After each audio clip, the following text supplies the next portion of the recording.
那什么声音 ？Fuck！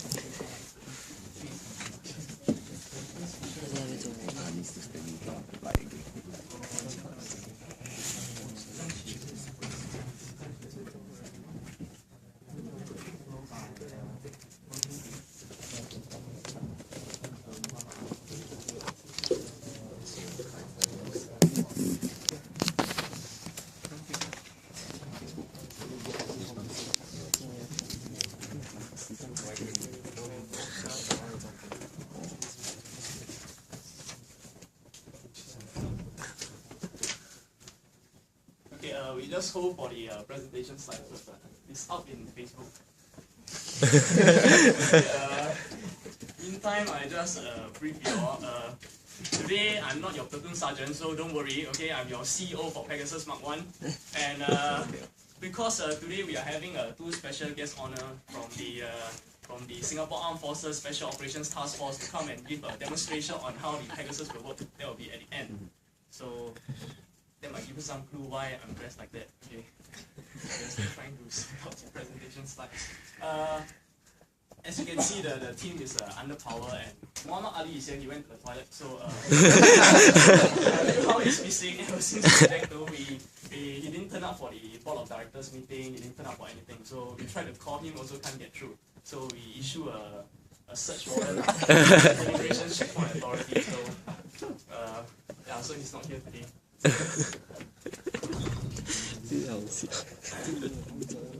Wanted.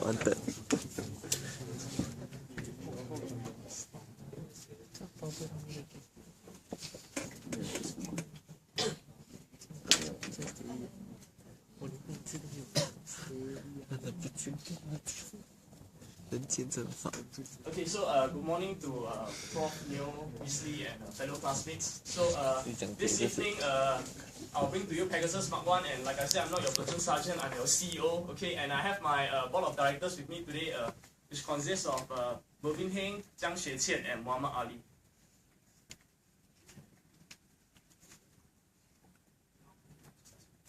Okay, the content for today, I will talk about the introduction by introducing you to the Pegasus Committee, followed by, I'll still talk to you about the financial management. Then market development will be briefed by Jiang Xueqian. Risk management will be covered by Mervyn Heng. And lastly, my creative director, Muhammad Ali, will talk to you about the prototype brief.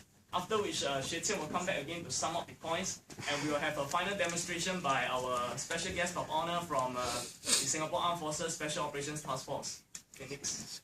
Okay, so this is the committee for Pegasus Mark 1. So as you can see, I'm out there. I'm the CEO, not the sergeant. Okay, and then I have four directors under me, which is Mr. Mervyn Heng, the Chief Operations Officer, Liu Hao, which is not here today, my Chief Admin Officer, Muhammad Ali, my Creative Officer, and Jiang Xueqian, my CFO, Financial Officer.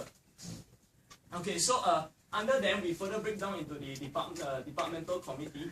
So under Liu Hao Administrative Office, we have the Office of Planning, Human Resource and Hardware Design.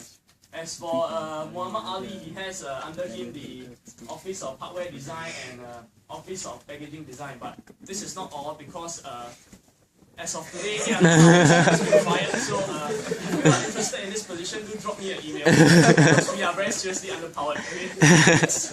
Okay, then we have Jiang Xueqian, who is the Chief Finance Officer. Under her, there will be the Office of Finance and Accounting and Office of Budget. And lastly, Mervyn Heng will be directly under me. He'll be in charge of operations, and you have the Projects Office, Technology Licensing Office, and Manufacturing Office. Okay, so I will talk to you about the financial management because we are underpowered. Okay, so as you can see, these are the money inputs for our Pegasus Mark 1, and we spend a lot of money on development costs and testing costs. And they are highlighted in red not because they are worth a lot, but because they are my critical parameters, and I will cover in the next slide.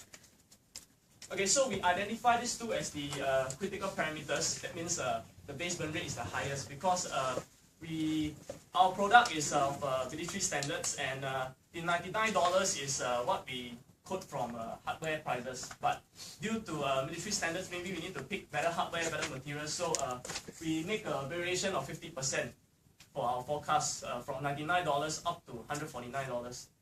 As for testing, because this is again a military product, and we expect our prototype to being tested on and on again over time for its military standards. So this extra testing might incur extra costs, and we put a 40% variation from 100,000 per period to 140,000 per period.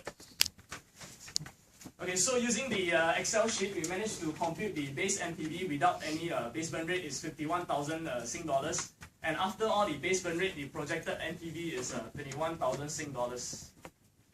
And so you can see from the cash flow chart, this is a military business, and I can tell it's very lucrative. Okay, we only suffer a bit of loss to the fourth period. This is because all the testing, all the development, and all the ramp-up costs are all spent there. After the fourth period, our forecast is that the Singapore Armed Forces by then should seal the contract with us by saying how much they want to acquire. And from the fourth period, while we are manufacturing our weapons, our Pegasus Mark 1, sorry, our device, while manufacturing, we will be receiving money from the armed forces already. So after the fourth period, it will be kind of a one-way traffic up. Okay, I'll pass on to Jiang Xueqian to talk about. I'll pass on to Mervyn Hing to talk about risk management. Okay, so guys, let me tell you why risk management is important. Because in the SAF, right, if you don't have correct risk management, okay, your men don't get the correct kind of safety procedures, then if they die, you don't want to stop. So that's why risk management is important. So same for our company as well. So we have the initial factory set up, the recruitment, and as well as we need to equip the workers with the required knowledge. So why? Because the technical workforce requires much time to build, and we want our workers to be safe and also to work efficiently. And our factory might not be set up in Singapore because the labor cost here is high. So we categorize this as a medium risk. So what are our mitigating factors? We outsource the recruitment process to the recruitment companies because they know the laws better, maybe in certain countries. And also we can save time on recruiting our workers. And we will obtain the manuals from the machinery and the companies beforehand, and we will simplify these instruction manuals so that our workers will be able to understand it in a faster period of time. Next, lack of resources. The materials required for production may be unavailable, and also the delivery for the machines will be delayed. You know, in life there's always 1,001 things that's always delayed. So the risk level is low. Why? Because during the tender process, we'll make sure that the specific deadlines are set. And also if you delay, we have to reserve the right to pursue legal action.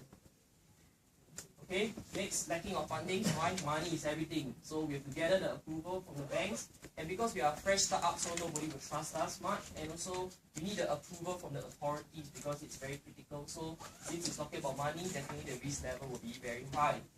So the proposals will be sent out to the prospective firms, and we'll get the approval from the authorities, and we'll build rapport with them so that we get some credibility.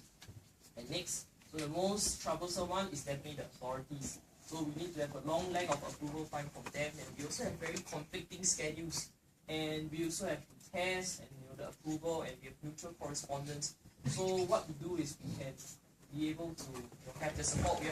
We'll invite them to sit in our key meetings, okay? So we'll update them instead of waiting for them to ask us for information. So we try and hasten up the process with them. Okay, so now I'll pass on to Xueqian to talk about the market development. Okay, thank you, Mervyn. Having already identified the risk and mitigating factors, we would like to move on to talk about the market development plan.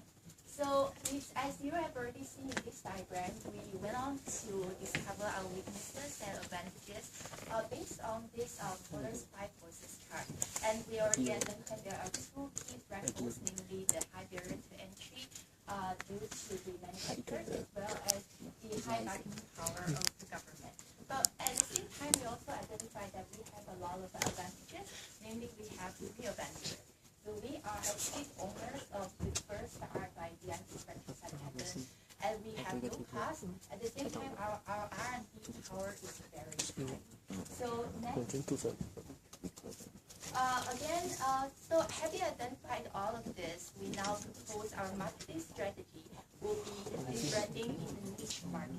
So you can actually see there from a progressive branding process, which is identified by the self-brand, followed by the branding in terms of price, product features, as well as the product equity. We will be able to break through into this market. So basically, what is this most important self-branding ecosystem next?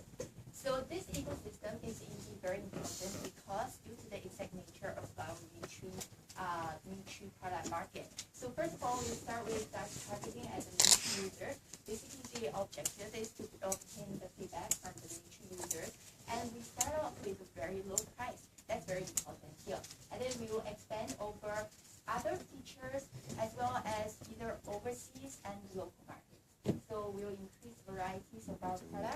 And at the same time, our reputation, actually the thing is about reputation right now, will build up and we will have more users using us. So in the end, we'll have increased user pool, which will be channeled back into the whole ecosystem. And this will be having association with product identity, and we will have increased price. Indeed, in the next slide, you have seen we over a whole timeline of like next about 10 years, we have a lot of products being rolled out, and for each product, it's being offered in both local and overseas markets, and also there's content increase in our features as well as increase in terms of price. So indeed, we have seen a confirmation of the shape of the cumulative cash flow chart. So that's why it identifies why is there a constant shift in this very representative